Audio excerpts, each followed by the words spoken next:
গেল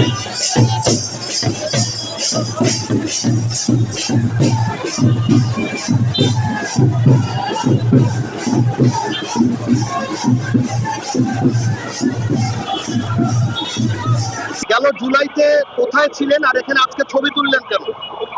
এখানে আজকে ছবি তুলেছি হচ্ছে আমার পিছনে চেতনা থেকে, যে একটা স্বৈরাচারের পতন হয়েছে, সেই জায়গা থেকে নিজের জাগরণের জায়গা থেকে আজকে এখানে আসা, সেই দিনটাকে আজকে স্মরণ করছি নতুন করে আবার, যে আজকের এই দিনে স্বৈরাচার আমাদের দেশ ছেড়ে পালিয়েছে।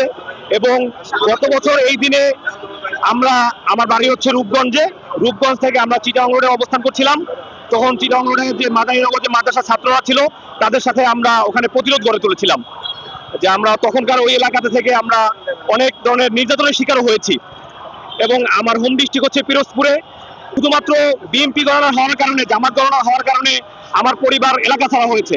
পিরোজপুর থেকে রূপগঞ্জে এসে আমাদের স্থায়ী হতে হয়েছে। 8 সালে 111-এর সময় এলাকা ছেড়েছি, এখন পর্যন্ত রূপগঞ্জে আছি, এলাকা এখন পর্যন্ত যেতে পারিনি। 4টা মামলা ছিল আমার পরিবারের এগেনস্টে। এই 1 বছর পরে এই মনুমেন্টটা করা হলো, এটা এই মনুমেন্টের কারণে সারা জুলাইতে যারা আন্দোলন করছে সবার একটা স্মৃতি এর সাথে মিশে আছে। জি।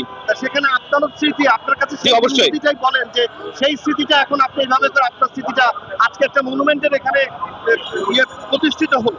যে দেখেন, আজকে আমার একটা অফিসিয়াল একটা আপডেট ছিল, শুধুমাত্র আজকে এই গণ অভ্যুত্থান দিবস অনুপলক্ষে আমার এই ছুটিটা ছিল। আমি বাসায় রেস্ট করতে পারতাম। আমার আবেগ, আমার যে ভালোবাসার জায়গা থেকে যে আমি এখানে আসছি শুধুমাত্র যে আজকে এই দিনটাতে একটু উপভোগ করার জন্য, এটা দেখার জন্য আমি এখানে চলে আসছি আর কি। আর মনুমেন্টটা খুবই দেখার মতন হয়েছে এবং এই স্মৃতিস্তম্ভটার কারণে মানুষ মানে জুলাইয়ের যে স্পিডটা মানুষ ধরে রাখতে পারবে। এবং আমাদের এটা যখনই আমরা দেখবো তখনই আমাদের স্বৈরাচারের কথা মনে উঠবে, এদেশ থেকে কিভাবে স্বৈরাচার নিপাত গেছে এটা আমাদের মনে উঠবে। এই যে মনুমেন্টের সামনে পরিবার নিয়ে আসলেন, কেন আসলেন? এইটা আসলে বাচ্চাদেরকে আপনি কি শেখাতে চাচ্ছেন? আমি আসলে দেখার জন্য খুব আগ্রহ ছিল যে 37শে জুলাই উপলক্ষে যে স্মৃতিস্তম্ভটা শাহবাগে তৈরি হয়েছে, এটা দেখার খুব ইচ্ছা ছিল এবং সে কারণে আসলাম। আর আমি ব্যক্তিগতভাবে প্রত্যক্ষ এবং পরোক্ষভাবে আমি হচ্ছে 4 জুলাই আমার মতলব উত্তর উপজেলায় আমি এই গণ অভ্যুত্থানে সামিল হয়ে এক দফায় আমিও অংশগ্রহণ করি। কিন্তু এই জায়গা থেকে আমি একটা আফসোস জানাই যে এখনো পর্যন্ত যা কিছু হয়েছে, কিন্তু আমার মতলব থানায় এই যে আমি আন্দোলন করলাম 70 জন ছাত্র নিয়ে, এখনো পর্যন্ত আমাদের কোনো খোঁজ খবর মতলব থানা থেকে নেওয়া হলো না, এটা আফসোস লাগলো।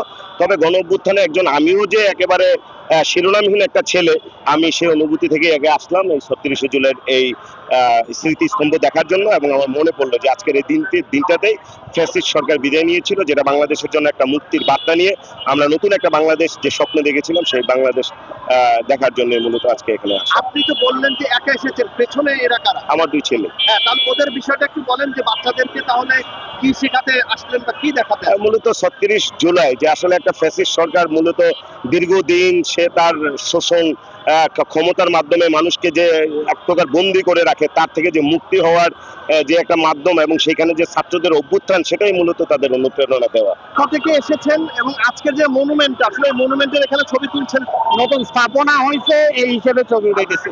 জুলাইয়ের সময় কই ছিলাম, এটার উৎসাহ কি বা আপনি এখানে কেন ছবি তুলছেন একটু বলেন। উৎসাহ তো গণ অভ্যুত্থান, এই কারণে এটা করা হয়েছে। নতুন পেচিস সরকারের বিরুদ্ধে আন্দোলন করার ক্ষেত্রে নতুন দেশ তৈরি হয়েছে, গণ অভ্যুত্থানের স্মৃতি হিসাবে এই স্থাপনা করা হয়েছে। আন্দোলনের সময় ছিলাম, ঢাকাতে আসছিলাম 4 তারিখ 5 তারিখ। 1 বছর পরে প্রত্যাশাটা কি? এই যে জুলাই আন্দোলনের পর করা হলো, এখন প্রত্যাশাটা কি আপনার কাছে? প্রত্যাশা নতুন দেশে নতুন সরকার হবে, গণতন্ত্র সরকার হবে, দেশ ভালোভাবে চলবে, চাঁদাবাজ থাকবে না, এগুলো আমাদের প্রত্যাশা। জুলাই গণ অভ্যুত্থানের নতুন স্তম্ভ, এই স্তম্ভকে আমরা প্রতি বছর নতুনভাবে স্মরণ করব, কারণ এই স্তম্ভটা আমাদের একটা স্মৃতি জাগরণ করবে। এই স্তম্ভের মাধ্যমে আমরা নতুন একটা দেশ পাইছি, এখান থেকে আমরা নতুনভাবে উদযাপিত করে নতুন বাংলাদেশ করব। এই প্রত্যাশায় আমরা এই 1 বছর পূর্তি উপলক্ষে আমরা জুলাই গণ অভ্যুত্থানের নতুন স্মৃতি স্তম্ভতে নতুনভাবে জাগ্রত করার জন্য আমরা আছি। জুলাই অভ্যুত্থানের সময় আপনি কোথায় ছিলেন গত বছর? জুলাই অভ্যুত্থানের সময় আমি নারায়ণগঞ্জে ছিলাম। ওখানে তো নারায়ণগঞ্জ বলতে শামীম ওসমানের তো জি, শামীম ওসমানের প্রভাব ছিল। সেখানে আপনারা কি শামীম ওসমানের সাথে ছিলেন?